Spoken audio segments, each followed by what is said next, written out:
सभी को नमस्कार। मैं professor Neera Raghav, department of chemistry, Kurukshetra university Kurukshetra. First of all, I would like to thank the organizers of International Conference on Bharatiya Gyan Parampara to present my views on applications of music in healthcare, mechanistic basis, and case studies. So, music, as we all know, it is a source of entertainment. But recent studies have indicated that it is not only a source of entertainment, but it is also a powerful source which can shape emotions, memories, and even identity. It has a soothing effect on anxiety. We can feel it. Whenever we are stressed, we feel soothing music, then we feel distressed. It can improve the cognitive health. Studies have indicated that the cognition is improved with music. It helps in the treatment of depression, trauma, and neurological disorders. With the advent of neuroscience, with various techniques, it has uncovered various ways to find out how music influences cognition, emotion, and brain structure. Particularly the auditory cortex, motor and prefrontal frontal cortex, cerebellum, limbic system, they are largely affected by the music. And it results into various cognitive benefits such as memory enhancement and improved retention. And focus is also improved and it boosts learning and neuroplasticity. So with the advent of various techniques, we are able to find out what which brain function which brain region is affected and how the functions are improved so that we can have the neurological benefits and our psychological benefits as well as physical benefits. It has been found to enhance the development in children as it enhances the language skills and verbal memory in children. Research also show that music can significantly reduce pain, anxiety, emotional distress, and also particularly in patients who are undergoing surgery, chemotherapy, and other chronic diseases such as cancer. So, in this presentation, I will be focusing on the mechanisms and with different types of case studies and how we can study these types of studies.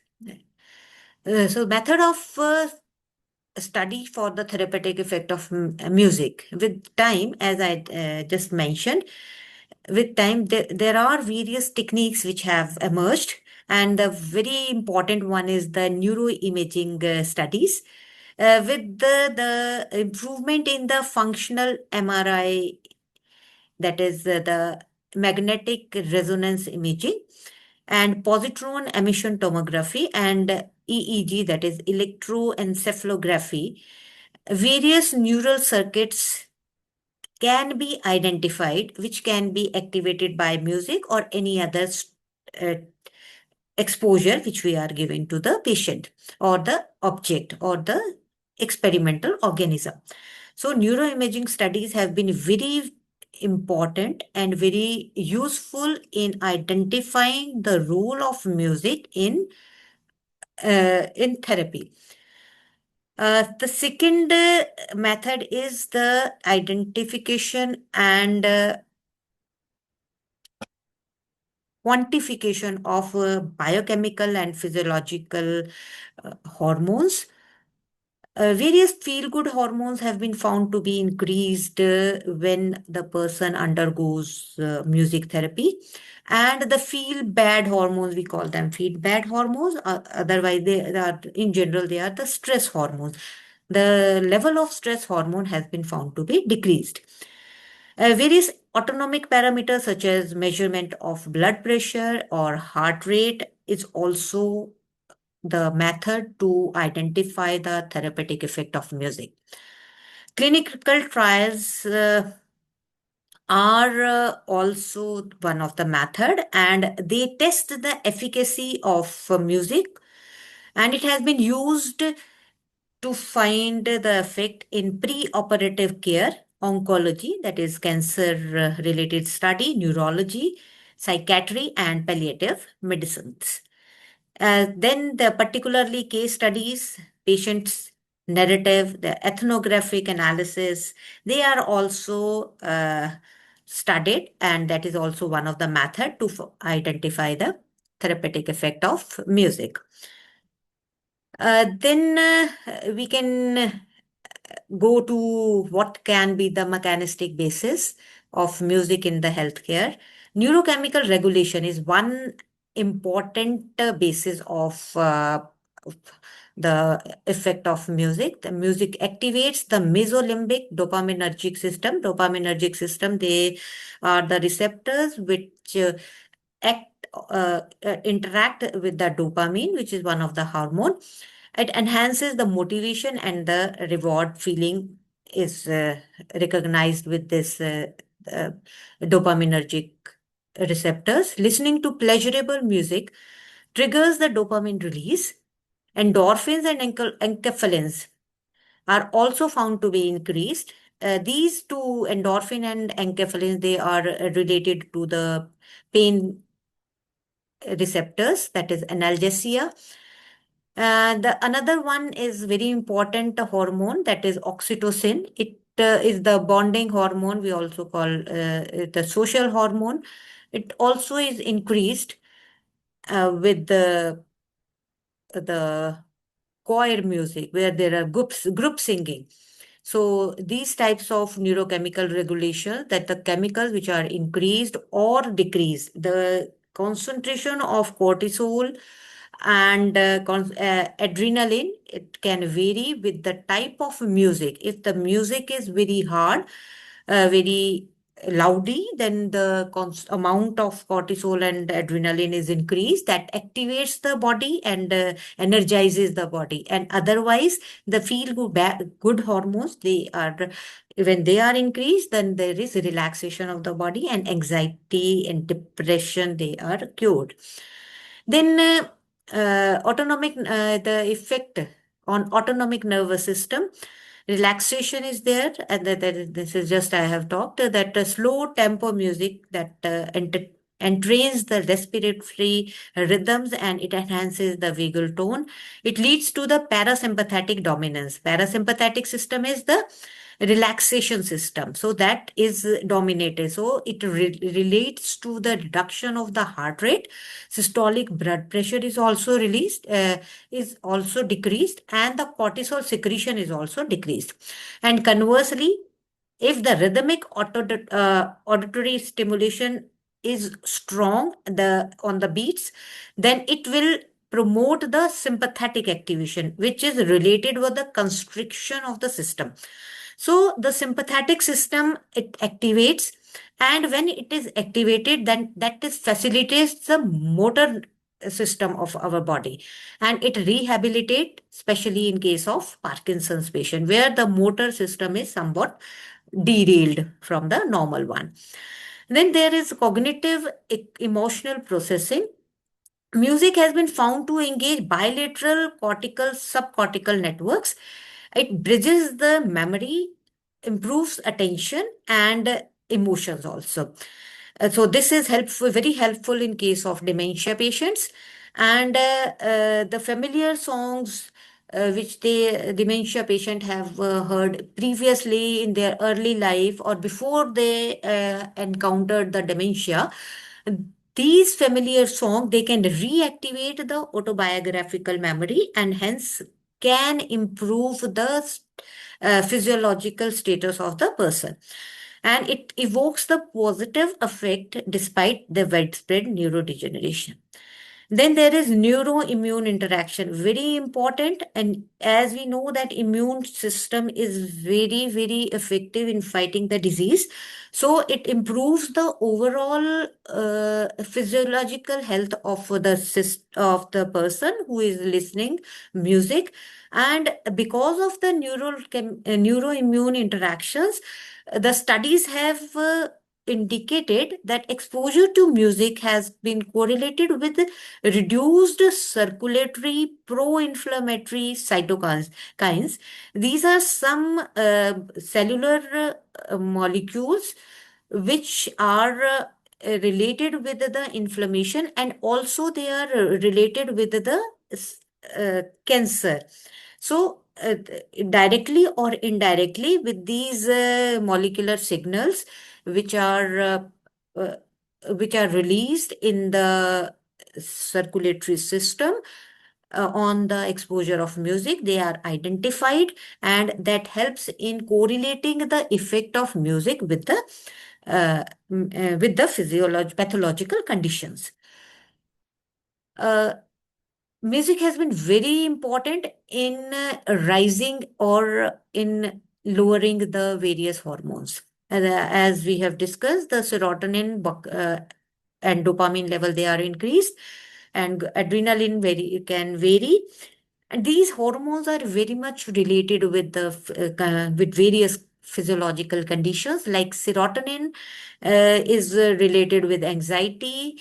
It enhances mood, it enhances memory and overall well-being. GABA is very much related with the anxiety disorders, and music therapy can increase GABA level, and that is related with the treatment of the Parkinson's disease. Adrenaline is variable, with that calming music can increase, calming music can decrease the adrenaline level, whereas the beats, activating beats, that type of music, it increases the adrenaline level. So dopamine is also a very important hormone which is related with the mood disorders and various neurodegenerative diseases. And this is particularly in context with the Parkinson's disease, that dopaminergic receptors are very much involved in Parkinson's disease. And that is why it leads to dopamine deficiency, and music has been found to improve motor function in these types of patients. So, rhythmic auditory simulation is very important, and it can enhance the quality of life in Parkinson's patient. Then,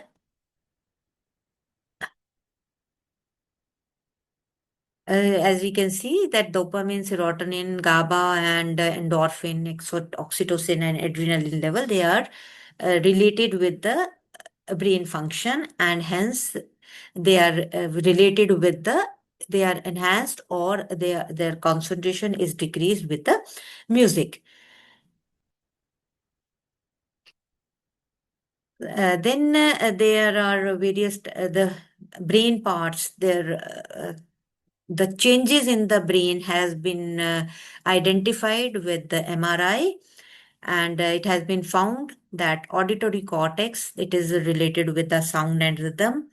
Motor cortex and cerebellum is related with the movement we do on the as a response to the music, tapping of the foot or dancing in the rhythm. They are the functions of the motor cortex and cerebellum.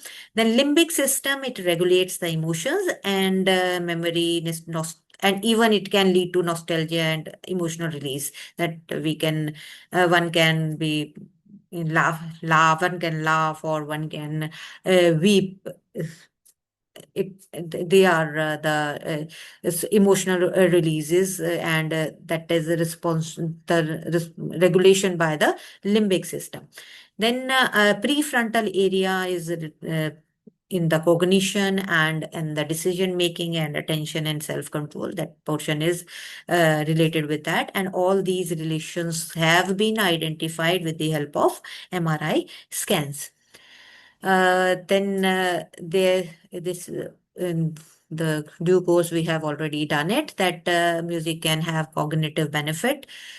It can increase and lead to memory enhancement, improve retention and focus. It can boost learning, neuroplasticity, and motivation and performance also is related with the music, where music can fuel the workout, study sessions, and can lead to creative flow. Various case studies, if we see, these are literature reported studies that music has been related with the pre-operative care.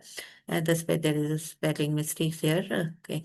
Uh, then in oncology and palliative medicine, also in cancer patient, music therapy reduced the chemotherapy-induced nausea, improved emotional resilience, and enhanced quality of life. Active participation, such as drumming circles, provided psychological empowerment. Neurological rehabilitation is also being found in case of different patients.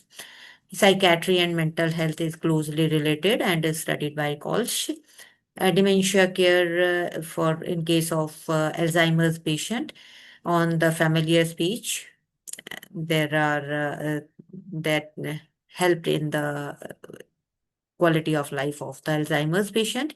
Then in kids, in pediatrics, neonatal intensive care units also, the uh, the patients, they have they had found the stabilized heart rate and promoted parent-infant bonding. And finally, music therapy has been used to treat depression, Parkinson's disease, dementia, and insomnia. The references of these have been provided in the write-up and the paper, which will be published. And as a conference proceeding, the interested participants can read that. And so, in conclusion, the intricate relationship between music and physiological and neurological health is very important and has been now established scientifically, and it highlights its potential application in therapeutic context, and modulation of the stress responses and overall improves the health, and which can be physical as well as emotional. So thank you very much.